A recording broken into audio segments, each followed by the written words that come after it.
India, सच सबसे पहले सबसे तेज।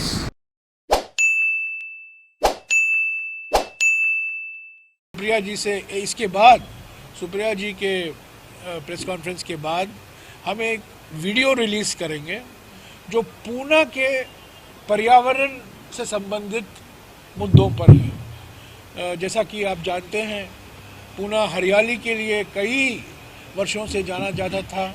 आज पूना के पहाड़ में हरियाली नहीं दिखाई दे रही है। बहुत चिंता है नागरिकों में।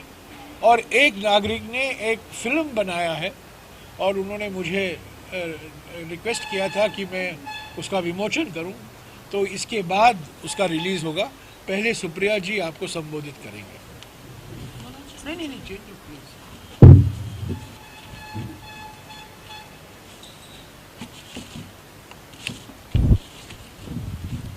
आप सबको मेरा नमस्कार।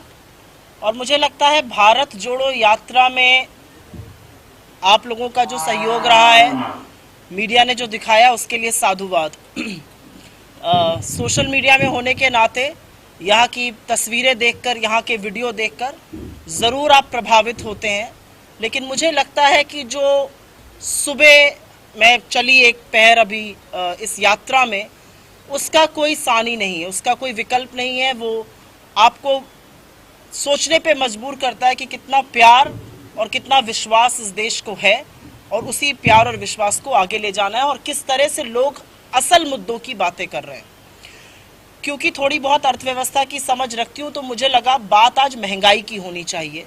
और राहुल जी ने अभी 2 दिन पहले ही ये कहा कि जिस देश में बेरोजगारी बढ़ रही हो, गरीबी बढ़ रही हो, महंगाई बढ़ रही हो, उसको देशभक्ति कैसे कहा जा सकता है। और मेरा अपना मानना है कि देश के लोगों को गरीब करना, देश के लोगों को बेरोजगार रखना, देश के लोगों की आय घटाना और सबसे ज़्यादा महंगाई से उनकी कमर तोड़ना अपने आप में देशद्रोह है। अब उसको आप किस तरह से देखते हैं, उसमें ज़्यादा चर्चा हो सकती है। लेकिन क्योंकि हम यहाँ पर महंगाई की बात कर रहे हैं, अभी 2 दिन पहले एक डेटा आया, 6.77% रिटेल इन्फ्लेशन है। भाजपा के चरण चुंबकों ने अपनी पीठ ठोकी और कहा देखिए 7.1 से गिरकर 6.7 आ गया है। 10 महीने से, पिछले 10 महीने से लगातार रिटेल इन्फ्लेशन, जो आरबीआई ने लिमिट सेट करी है 2 से 4% और 6% ज्यादा से ज्यादा जा सकता है, उसके बाहर रह रहा है। ये लिमिट एमपीसी की पार्लियामेंट के कानून द्वारा सेट हुई है। तो इस बात का जवाब फाइनेंस मिनिस्ट्री देगी, इस बात का जवाब निर्मला सीतारमण जी देंगी, इस बात का जवाब प्रधानमंत्री मोदी देंगे या ठीकरा आरबीआई पर फोड़ देंगे, ये अपने आप में एक बहुत बड़ा सवाल है। 10 महीने हो गए और लगातार इन्फ्लेशन 6% से ऊपर रह रहा है, ये पहली बात है। और उसमें अगर आप फूड इन्फ्लेशन को देखिए, जो खाने के सामानों में वृद्धि हो रही है, चाहे वो आटा, गेहूं, चावल, जो अब खबर आई है कि उसके दाम दुगने हो रहे हैं। आप सिर्फ ये देखिए, जो खाने का तेल है वो 70 रुपए से 220 हो गया है, आटा जो है वो 22 से 40 हो गया है, पीने वाला दूध 35 से 60 पहुंच गया है। हम कौन से डिबेट की बात करें? क्या ये मुद्दे नहीं है इस देश के? मोदी जी कहते थे पकौड़ा तलो नौकरी के नाम पर। पकौड़े तलने वाला तेल आपने 70 से 220 कर दिया और जिस गैस पे तला जाता वो 410 से 1200 पे बिक रही है। और सुई पटक सन्नाटा है सरकार, पिन ड्रॉप साइलेंस। अगर आप महंगाई की बात कर लीजिए, वो भी देश हित में आपकी जेबें हल्की करी जा रही हैं। तो ये महंगाई, और जब उनसे आप बात करिए तो फिजूल की बातें आपको सुनने को मिलती हैं। एक आपको सुनने को मिलता है कि ऐसा है अमेरिका और यूके में भी बहुत महंगाई है। उसका 2 ही जवाब है। अमेरिका में परचेजिंग पावर पैरिटी, आम व्यक्ति की तनख्वाह, आम व्यक्ति की खरीदने की शक्ति हिंदुस्तान से 15 गुना ज्यादा है। तो जब हमारे देश में गरीब लोग और हुए हैं, आय कम हुई है, नौकरी खत्म हुई है, तो महंगाई की मार और जबर पड़ रही है। तो अमेरिका से और यूके से जो लोग अपने आप को कंपेयर करते हैं, उनको ये भी ज्ञात होना चाहिए कि अमेरिका में जो इन्फ्लेशन है वो इस वजह से आया क्योंकि कोविड काल के दौरान वहां की सरकार ने लोगों के हाथ में पैसा दिया और कहा कि आपका उपभोग बंद ना हो, आपकी नौकरी खत्म ना हो, आपका व्यवसाय चलता रहे, और इस वजह से इन्फ्लेशन आया। हमारे यहाँ तो इन्फ्लेशन आने का सिर्फ और सिर्फ एक कारण है और वो है मुनाफाखोरी। हमारे यहाँ तो 27 लाख करोड़ इस सरकार ने पेट्रोल और डीजल पर एक्साइज लगाकर कमा लिए, और वित्त मंत्री खड़े होकर भरे सदन में झूठ बोलती हैं। उनके सांसद कहते हैं कि फ्री फंड का खाना गरीब आदमी खा रहे हैं। एक सांसद महोदय बहुत लंबी चौड़ी पढ़ाई करी उन्होंने, वो कहते हैं महंगाई कहीं दिख ही नहीं रही है। महोदया खुद कह देती है जी लहसुन प्याज तो मैं खाती नहीं हूं, बाकी आगे की बात कर लीजिए। तो सवाल यह है कि अगर महंगाई से लोग त्रस्त हैं तो इसके बारे में बात कौन करेगा? आप जहां चले जाइए। आज सवेरे ही राहुल जी से जब हम लोग बात कर रहे थे, उन्होंने कहा कितने लोग बेरोजगारी और महंगाई से त्रस्त हैं कि दिल्ली में बैठे हुक्मरानों को अंदाजा ही नहीं है। और इसीलिए मुझे लगता है कि जो मूल मुद्दे हैं, जो भारत जोड़ो यात्रा का लक्ष्य है, जरूर सामाजिक ताने बाने को जोड़ना है, जरूर लोकतंत्र को जोड़े रखना है, लेकिन उससे भी बड़ा जो दायित्व है हम पर कि हम महंगाई, हम बेरोजगारी से जो लोगों के हौसले टूटे हैं, उस हौसले को दोबारा से जोड़े, वो भारत जोड़ो यात्रा है। बड़ी बड़ी बातें करते थे मोदी जी जब विपक्ष में थे कि रुपए का गिरना और प्रधानमंत्री की साख में होड़ लगी हुई है। रुपए इनको हमने 54 पे दिया 2014 में, रुपया अब 83 पर है। रुपए के गिरने से लगातार महंगाई और बढ़ रही है। तो सवाल यह है कि इस सरकार में इकोनॉमी पर, इस सरकार में महंगाई पर, बेरोजगारी पर कोई चर्चा ही नहीं है। आप अगर मुद्दे की बात करिए तो ध्यान जरूर भटकाया जाएगा। आप बात उत्तर की करिएगा तो आपसे दक्षिण की बातें करी जाने लगेंगी। इस सरकार के मंत्रियों को यह नहीं पता कि अगर देश में इंपोर्ट घट रहा है और एक्सपोर्ट भी नहीं बढ़ रहा है तो उसका सीधा मतलब है कि आपकी कंपनीज, आपकी फैक्ट्रीज ठप पड़ी हैं, हम कुछ मैन्युफैक्चर नहीं कर रहे हैं। बड़े बड़े स्लोगन आत्मनिर्भरता के, फलाने अमृतकाल के दे देते हैं। क्या है अमृतकाल इस देश में, मैं जानना चाहती हूँ। एक गृहिणी से, और जितनी महिलाएं इस यात्रा में मिलती हैं और उनकी जो स्टोरीज मैंने देखी और आज मैंने काफी सारी महिलाओं को देखा, जितनी महिलाएं मिलती हैं, सबसे बड़ा प्रभाव महंगाई का उन महिलाओं पर पड़ता है। सबसे बड़ा प्रभाव इसलिए पड़ता है क्योंकि एक महिला घर में एक रोटी कम खाती है ये सोचकर कि घर वाले खाना खा लें। कौन जवाब देगा? वित्त मंत्री ने तो खड़े होकर सदन में कह दिया सब लोगों ने मिलकर डिसीजन लिया था। बिल्कुल नहीं लिया था, यह भी एक झूठ है और इस झूठ का पर्दाफाश होना जरूरी है।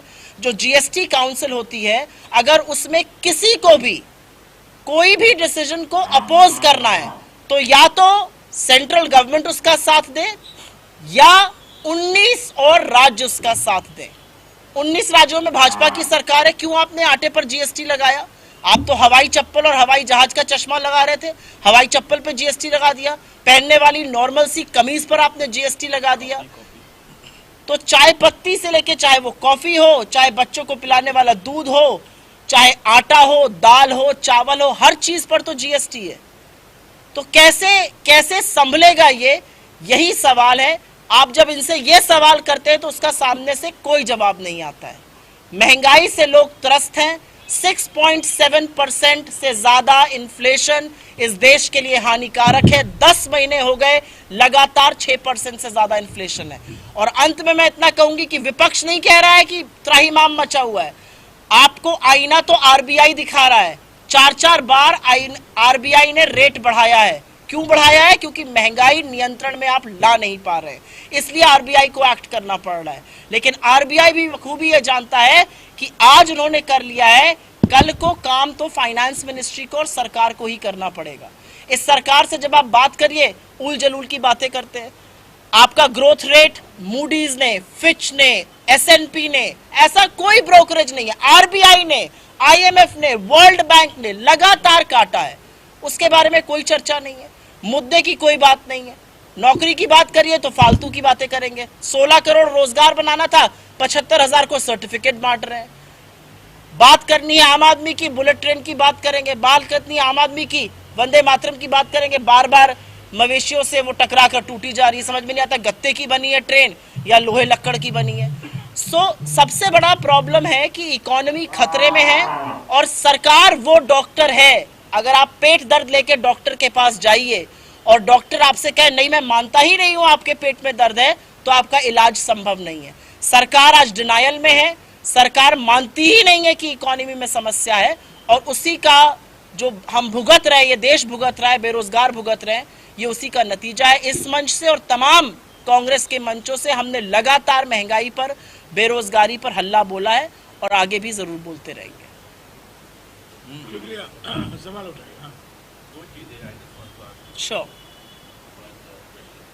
as you were criticizing regarding the economy inflation, that is fine, but the way in 2019 Rahul Gandhi has come up with a plan idea, Nyaya scheme, या giving, pumping the money in the economy.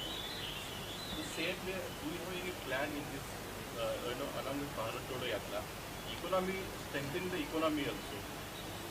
Are we giving Right. to people what we can do You know, in the future? That is first thing. right. Before I forget.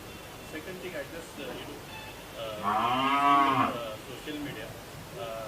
Praveen Chakravarti, I think, data head from Congress party. He has criticized the decision of the government pension scheme because Himachal Pradesh and even Rajasthan, even Gujarat, Congress has made the promises. So don't you think this is contradicting between the Congress? So I will answer your second question first. I don't think there is any contradiction whatsoever. Absolutely no contradiction. Two of our governments, whether it is Rajasthan or Chhattisgarh, have brought back, मैं भी इसको हिंदी में भी बोलूंगी, have brought back OPS because there was a huge demand from the people. There are 3 lakh government employees in Himachal. All that they seek is OPS. So the government of the day or politicians of the day or political outfits of the day have to respond to the needs of people. Why do you think there is a demand? Because there is huge economic collapse around us. People are no longer assured of their income, and so they want the old pension scheme back. We have to be a dynamic political party and we have to react to people and their demands. And if the senior leadership of the Congress party, if all of us feel this is the right thing to do, and our chief ministers have done it, we have worked out to the T. People in Rajasthan have received money in their accounts. I don't think there is any contradiction. I really think this may have been his personal view, perhaps should not have been aired publicly, but I don't think there is anything wrong with bringing back the OPS. The Congress is a democratic party. People have different views, different subjects. They air these views publicly. The view expressed by the chairman of the Data Analytics Group on the old pension scheme does not represent, NOT, does not represent the view of the Congress party. The Congress party is committed to bringing back the old pension scheme in Himachal Pradesh. It has brought back the old pension scheme in Rajasthan, and it is committed to bringing back the old pension scheme in Uttar Pradesh. This is an individual view, as Supriya said. Unfortunately, it has been aired publicly. It does not represent the views of the Congress party. The Congress party dissociates itself with this view. We can repeat it in Hindi with your permission. मुझे लगता है कि जो मैं आ रही, I'll come to your question. Old pension scheme लाने के लिए हम प्रतिबद्ध हैं, चाहे वो हिमाचल हो चाहे गुजरात हो. हमारी छत्तीसगढ़ और राजस्थान की सरकारें पुरानी पेंशन स्कीम वापस ले आई हैं, और ऐसा करना इसलिए जरूरी है क्योंकि लोगों को इसकी जरूरत है. एक राजनीतिक दल होने के नाते हमें लोगों की जरूरत का, लोगों की सुविधाओं का, लोगों की मांग का ख्याल रखना पड़ता है. कांग्रेस पार्टी में, कांग्रेस की लीडरशिप में, कांग्रेस की नीति में रत्ती भर भी संदेह और संशय नहीं है पुरानी पेंशन स्कीम को लेकर. जिनका आपने जिक्र किया, ये उनका इंडिविजुअल व्यू हो सकता है, ये कांग्रेस का व्यू बिल्कुल भी नहीं है, पहली बात. और दूसरा जो आपने सवाल पूछा, I think your question was on न्याय. मुझे लगता है कि न्याय अगर समय रहते इसी सरकार ने लागू कर दिया होता तो 23 करोड़ लोग गरीबी की सीमा रेखा के नीचे नहीं गए होते, 5 करोड़ लोग एक्सट्रीम पॉवर्टी का शिकार नहीं होते, लोग भूखे नहीं मरते, 86 करोड़ लोगों को फ्री का राशन नहीं बांटना पड़ता, उनके हाथ में पैसा रहता, और जो इकोनॉमी का सुचक्र होता है, उपभोग, निवेश और नौकरी, वो टूटता नहीं. आज वो चक्र टूट गया है. आज लोग उपभोग कम कर रहे हैं इसलिए निवेश कम हो रहा है, निवेश कम हो रहा है इसलिए नौकरियां कम बन रही हैं. राहुल गांधी जी ने लगातार न्याय की बात करी थी. आपने जो प्लान की बात करी, चाहे वो न्याय हो और चाहे वो MSMEs, जो छोटे, लघु, सूक्ष्म, मध्यम उद्योग होते हैं, उनको बढ़ाने की बात हो, वो रीढ़ की हड्डी है, वो असल में नौकरियां बनाती हैं। इस सरकार ने कॉन्सेंट्रेशन ऑफ कैपिटल, जो हम दो और हमारे दो की बात करते हैं, वो कुछ ही पूंजीपतियों के हाथ में कर दिया है। वो पूंजीपति नौकरी नहीं बना रहे हैं, लेकिन उनके पास सारी सुविधाएं हैं, उनके पास सारा कैपिटल है, उनको सरकारी संरक्षण है, उनको सारे लोन्स मिलते हैं जो असल में मिलने चाहिए, जो सुविधाएं होनी चाहिए सूक्ष्म लघु मध्यम उद्योग पे। आप उन पर ध्यान दीजिए, अगले दिन इकोनॉमी सर पर दौड़ने लगेगी।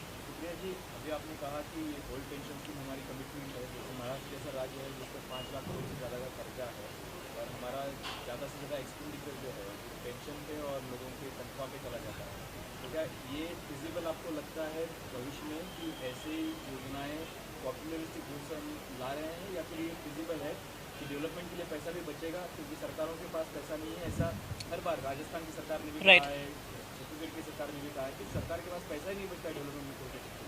मैं इसका दो जवाब दूंगी आपको, थोड़ा सा लंबा। मुझे ऐसा लगता है कि सरकार की नीयत और नीति अगर हो तो आप सब कुछ कर सकते हैं। सारी बात नीयत और नीति की है।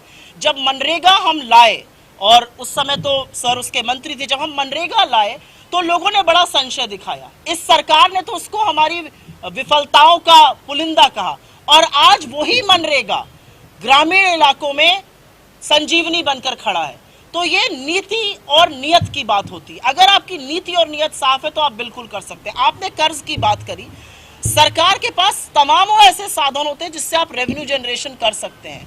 जीएसटी के चलते बहुत सारा लोगों का जो कर्जा, जो जीएसटी के चलते जो बहुत सारे राज्यों का कटौती हुई है रेवेन्यू में, उससे राज्य बहुत खफा है। 75,000 करोड़ बकाया है केंद्र सरकार के पास। तो मुझे ऐसा लगता है कि सरकार अगर चाहे तो ये कर सकती है, और ये हमारी सरकार ने पढ़ा, समझा, फिगर्स किए और उसके बाद करके दिखाया। और महाराष्ट्र में देखिए, आपने डेट की बात करी, 17% डेट टू जीडीपी है महाराष्ट्र में। मुझे नहीं लगता कि कोई इतना बड़ा मसला है। अगर लोगों के हाथ में, मैं फिर से बोलूंगी, आपके हाथ में अगर पैसा और आएगा तो आप उसको खर्चा ज्यादा करेंगे, कंपनियां वो और सामान बनाएंगी और लोगों को नौकरियां देंगी। This is a virtuous cycle that has to be put back in motion. मैं आपको एक और मिसाल दूंगा। अभी सुप्रिया जी ने मनरेगा की बात, जब महात्मा गांधी नरेगा, और मैं आपको याद दिला दूं कि महात्मा गांधी नरेगा की शुरुआत, प्रेरणा जो मिली थी महाराष्ट्र के एम्प्लॉयमेंट गारंटी स्कीम से, और आज भी मैं बीएस पागे साहब को धन्यवाद देता हूँ। बड़े बुजुर्ग नेता थे, गांधी थे, आप लोग बड़े युवा हैं, लोग हैं, और जो मेरे उम्र के हैं सब पागे साहब को याद करेंगे।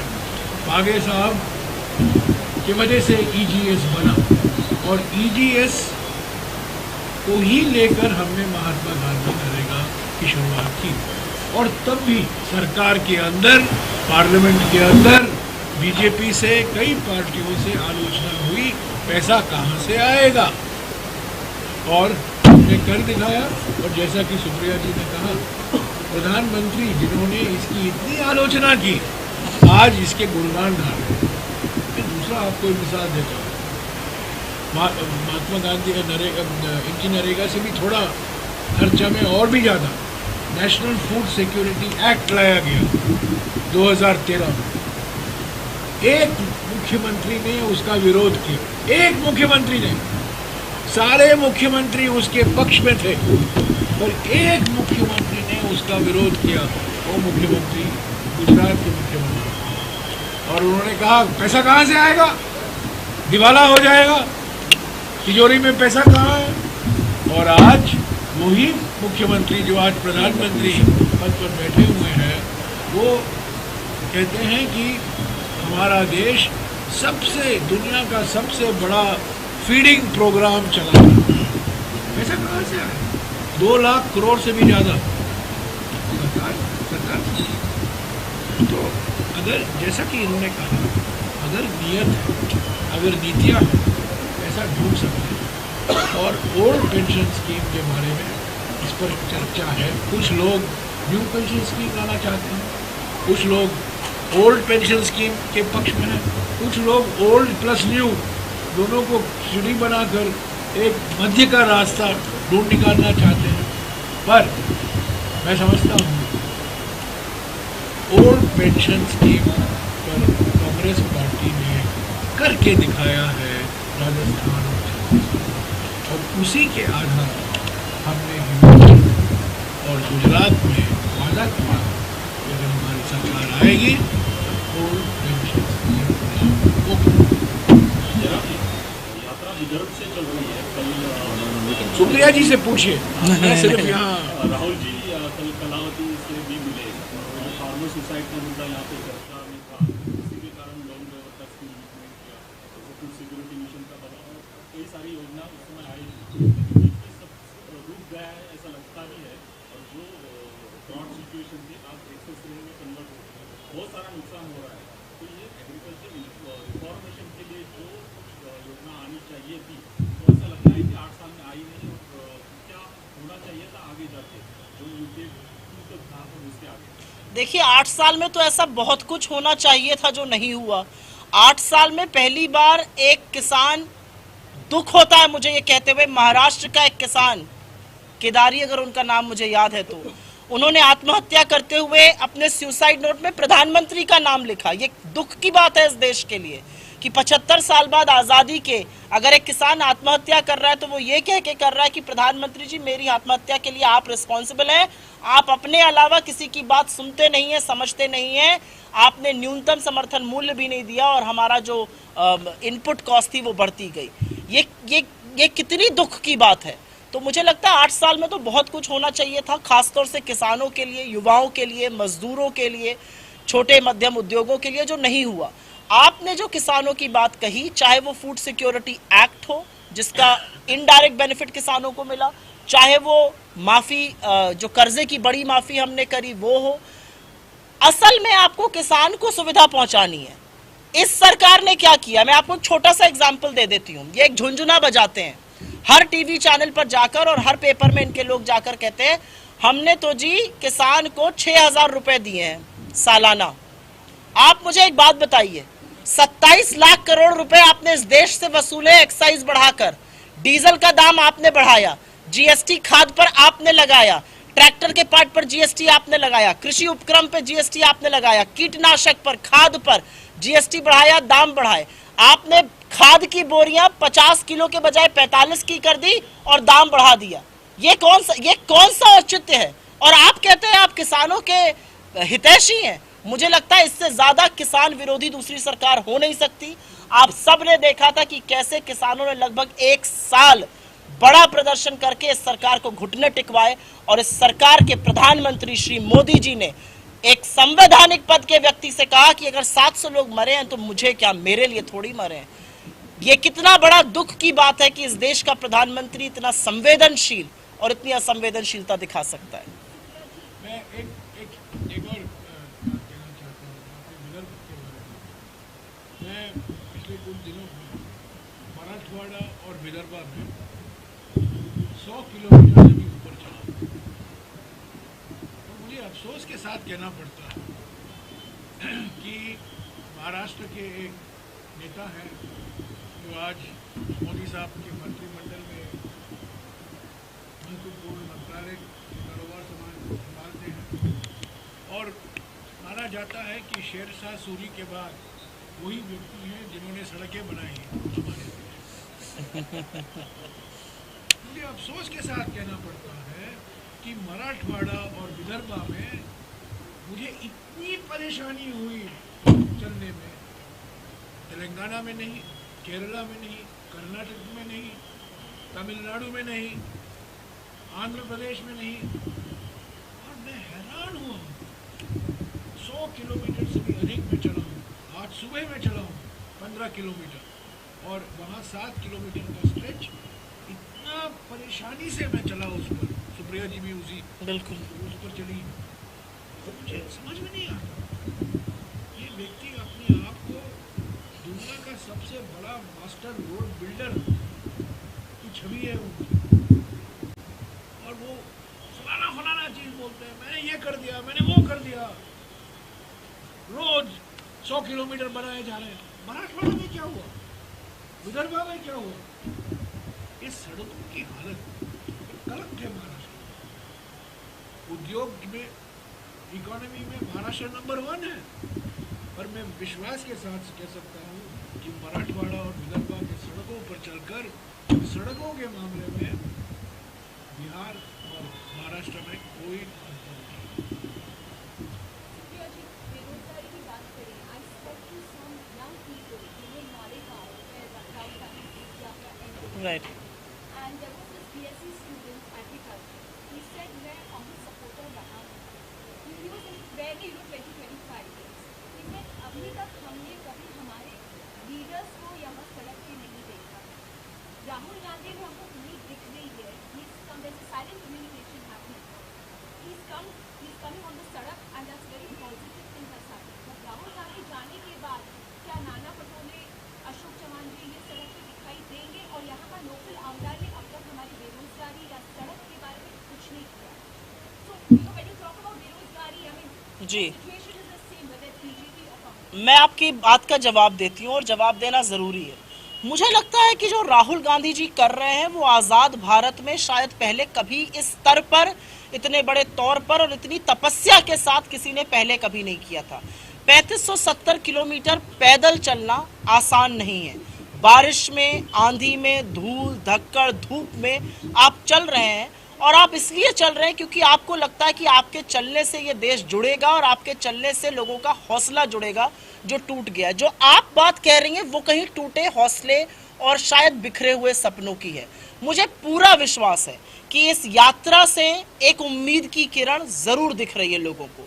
लोगों को लग रहा है कि कोई तो ऐसा है जो बैठकर बात नहीं कर रहा है, चल रहा है, हमारे बीच आ रहा है, हमारी समस्याओं को सुन रहा है. क्योंकि एक बात तो देखिए सच है, 8.5 साल में ये देश एक आदमी के मन की बात सुनकर उकता गया है. वो कह रहा है भाई हमारी भी बात सुनिए, हमने आपको चुना है. तो मुझे लगता है जिस तरह से राहुल जी लोगों से मिल रहे हैं, जो संवाद हो रहा है, वो जरूर आगे की कड़ी जोड़ेगा. मुझे बिल्कुल भी संशय नहीं है कि हमारी लोकल लीडरशिप इस पूरे मिशन को आगे ले जाने में कोई कसर नहीं छोड़ेगी. जी,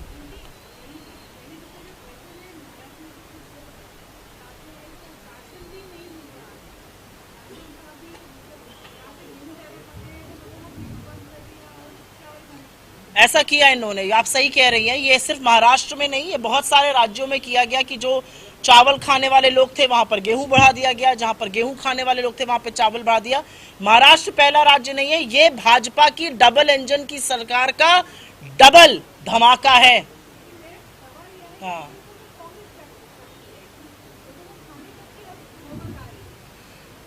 आप सवाल विपक्ष से पूछ रही हैं. हम जब सत्ता में आएंगे और आपकी दुआ से, आपके आशीर्वाद से, लोगों के आशीर्वाद से जब हम सत्ता में आएंगे, हम विफल अर्थव्यवस्था को ऐसा ढर्रे पे लाएंगे कि लोगों को नौकरी मिलेगी और भरपेट भोजन मिलेगा. जिस देश में 75 साल बाद आज़ादी के आज भी कुपोषण है, आज भी भूखमरी है, मुझे नहीं लगता कि हम अपना सीना ठोक कर चल सकते हैं.